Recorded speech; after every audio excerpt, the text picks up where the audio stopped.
বাচ্চাদের টিফিনে বানিয়ে দিতে পারো সুজির উপমা বা ঝাল সুজি, কিন্তু আমরা সবাই বানিয়ে থাকি, কিন্তু অতটাও ঝরঝরে হয় না। তো এইভাবে একবার বানিয়ে দেখো, এতটা ঝরঝরে হয় যে কি বলবো। তার জন্য প্রথমেই সাদা তেল গরম করে নিয়ে ওর মধ্যে জিরে ফোড়নে দিয়ে দেবো, পেঁয়াজ কুচি, গাজর কুচি আর ছোট ছোট করে কেটে রাখা আলুর টুকরোগুলোকে দিয়ে প্রথমে ভালো করে ভেজে নেবো। এগুলো ভাজা হয়ে গেলে এবার এর মধ্যে দিয়ে দেবো স্বাদ মতো লবণ, লঙ্কা কুচি আর দিয়ে দেবো এখানে ক্যাপসিকাম কুচি। কারি পাতাটাকে এবার দেবো, প্রথমেই দিলে কিন্তু পুড়ে গেলে একটা বাজে গন্ধ আসে। তারপর এখানে দিয়ে দেবো বাদাম আর কাজু বাদাম, খুব ভালো করে ভেজে নিতে হবে।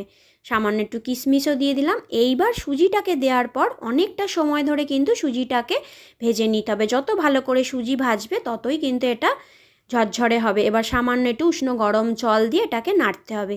দিয়ে দিলাম সামান্য একটু স্বাদের জন্য চিনি।